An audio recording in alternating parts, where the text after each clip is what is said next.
just read them all at once and then we'll go back. Blessed are the poor in spirit, for theirs is the kingdom of heaven.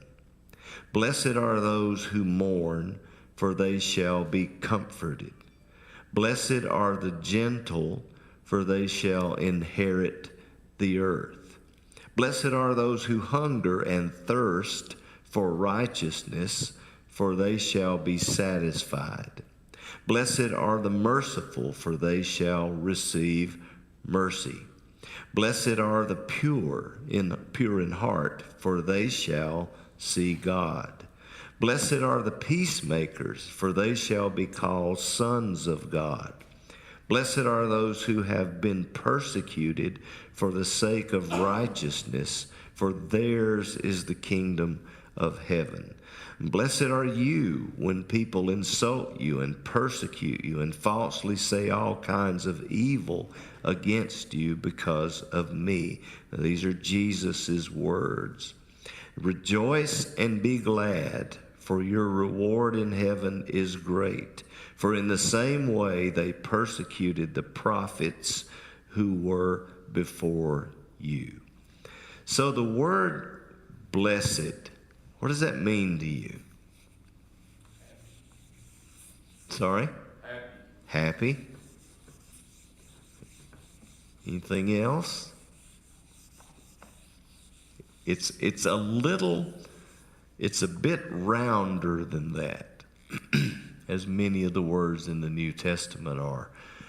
Blessed absolutely means to be happy or joyful, perhaps. Joyful in the Greek is a little deeper meaning than happy, because I can be happy if my bills are paid, or if the sun's shining, or I can be happy based on happenings. But these are a movement. This is a change of human character and life based on a relationship with Jesus. So when we come to Christ not at the physical level, but at the spiritual level. But, happy I get, yes, and I would say yes to that. But I would ask you to consider joyful is a little deeper, because joy lives in the spirit. Happy lives in the flesh and on the outside. And I can be in bad shape and still be joyful. I've held the hands of several saints on their deathbed, and they weren't happy, but they were joyful, because they knew that they were in a right relationship with Jesus, and that they were going home to be with their Lord. So even in the midst of the worst circumstances, the worst situations, joyful is there. Also, the word blessed is conditional. This is a conditional statement. This only applies to the people that are in a right relationship with Jesus. Relationship. Okay. This is not open to everybody. He's sitting on a mountain, which is not really a mountain, it's a hill, but he's sitting up higher than the people. And one little thing, which is a silly little fact, for a teacher to sit down was considered blasphemy. The Pharisees would never speak and sit down. They wouldn't do that, because they always had to be above everyone to whom they were speaking. The Pharisees even took a little minion with them, the higher ups. And when they were going to teach, when they were going to pray, when they were going to say something, do you remember what would happen? Their little minion would blow a little trumpet, and to get everybody's attention and make sure everybody knew that the Pharisee, the man of God, was now going to speak, and he would never sit down. In fact, in the story where Jesus does read the scroll in the synagogue, it says at the very end that when he had finished reading, he sat down. And that was flew in the face of the Pharisees and the Sadducees too. So, but back again to the word blessed. It means to be happy and joyful, but you have to be in a right relationship with Jesus in order for this happiness and joyfulness to be in effect. It's not going to help if you're not saved, if you're not in a right relationship with Jesus. You can be as poor in spirit and mourn and be gentle and all these things, all that you want to be. And these are common characteristics that a lot of people have. But if they're not in a relationship with Jesus, then they're not blessed. They're not blessed or blessed, whichever way you want to say it. So Jesus is talking and giving an opportunity for people to live a life that is totally against the life they've been living by coming into relationship with Him. They don't understand it yet. They didn't quite understand what He was saying. I'm not sure any of us yet really understand what all of this means, but we believe it and we accept it and we move on and live with it. So these are people that are following Christ. They've come to Him for something that they're not getting from the world that they're living in, and that's all of us that are Christians today. We came to Christ because there was something in Him that we were not getting in the world or in the life that we were living. And I've given my testimony, and I'd love to hear yours, but not everybody's has to be so dramatic as maybe mine was. And there are a lot of people's that are much more dramatic than mine was. So I don't know what your situation was, but there had to be something inside you that was looking for something that you were not getting in this world. You didn't have it, or you wouldn't be looking. If you had everything you need, if you had every need met, if there was nothing going on in your life that was not if there was nothing going on that was not painful or missing, you wouldn't go looking. But Jesus, the Holy Spirit, opens His arms and offers to us a life that is not available to us based on what this world can give. It just can't give it, even in the best of circumstances. Money won't bring it. Good health won't bring it. And I hope you all have both. And just basic relational happiness won't bring it. There's always going to be something missing until you come to Jesus. That's why it's so important for us to get our kids, hear me right now, to really, as best as they can, understand that there is something that is so important about coming to Christ and coming into a situation where He comes to live into them. It's very difficult to explain to a child. It's even more difficult to explain to an adult. But I will tell you what happens is the older we get, the harder it gets. The older we get, the harder it gets. Because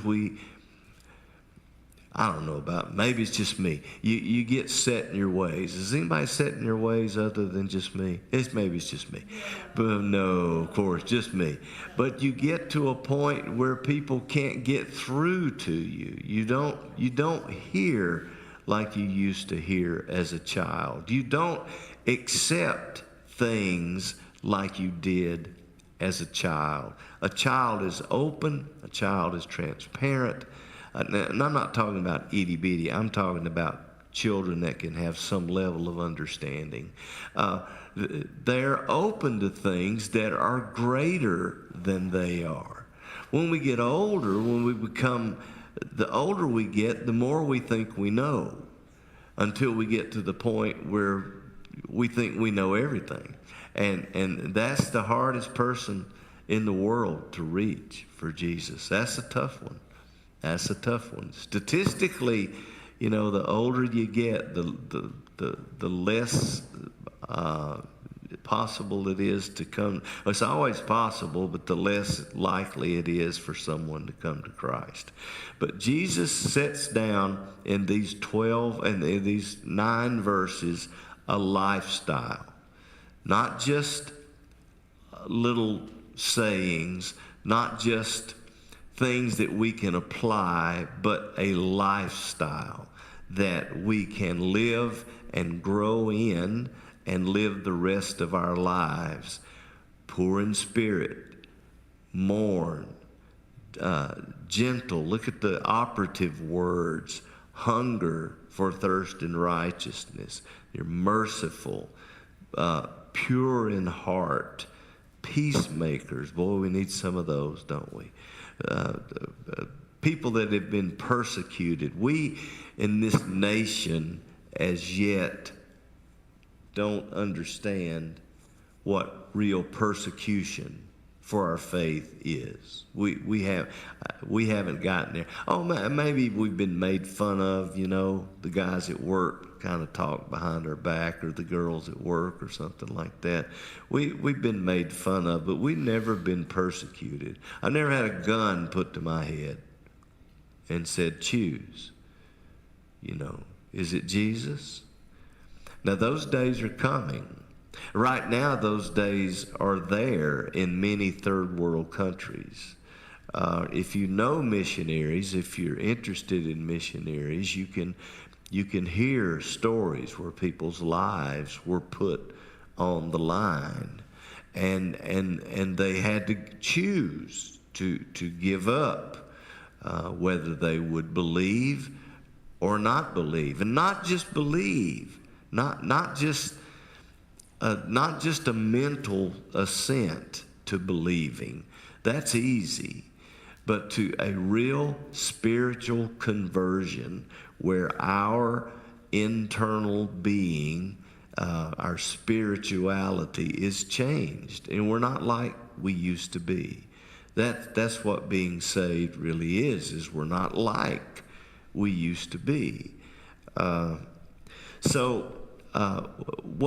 we're going to do is, beginning next week, we're going to break these down, all these 3 through 12, and break these down and really map them out. And I want you to be able to look for them in your life. I would like for you to be able to read through the Beatitudes and say, without being haughty or egotistical, to say, yeah, I'm poor in spirit. Of course, that means in relationship to God, do you realize how poor you really are, how lost you really were, how empty you really can be? So we'll break these down and paraphrase them and translate the words so that they become just a little broader, a little more round. For Greek especially is a round. Words are round. They can mean a lot and mean the same thing. So we'll break those down through. Take 1 or 2 or 3 a week, whichever we can go through. And I want you to look for them in your life. Yes, sir. In all your years of study, have you ever tried to juxtapose the Beatitudes beside the fruit of the Spirit and see how they correspond and line up? I have, and we will bring that into line beginning next week, and that I think that's part of the showing, the telling, I think, I don't know how to put it. Yes. The answer is yes. And it's a real eye-opener, and we will do that. That will be part of the study that we bring forth starting next week. And keeping in mind, even even the Old Testament is we're not. We've had a couple of famous preachers the past few years encourage us to unhook ourselves from the Old Testament. I don't think that's the way to go.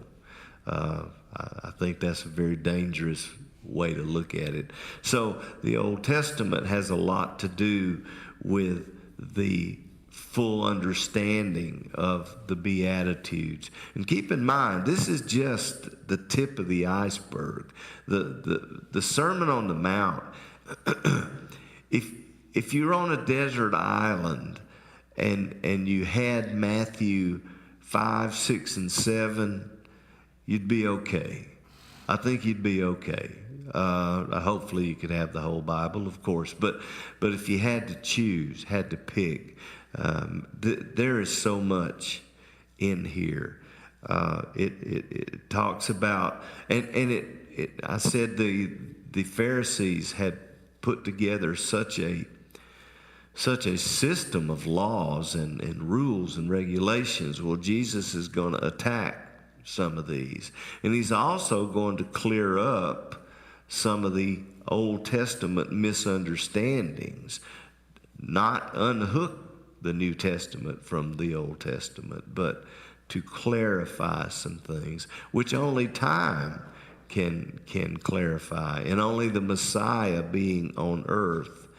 None of this makes sense without the Messiah having been born and set foot on earth. None of this, it's all just good ideas. They're all just good parables and good statements. But with the Messiah here, the one that has come to give us life, not just life on this earth, but life eternally, they are so deep and so round, and they take on a true meaning. So we'll go through that starting next week. So read through them several times and have questions or whatever you want to add to it. And we'll continue next week. Philip, did you get things going?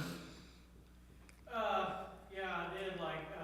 Too late at. That's okay. I want you to please go ahead and turn it off. All right, we got it. I'm sorry after all that hard work.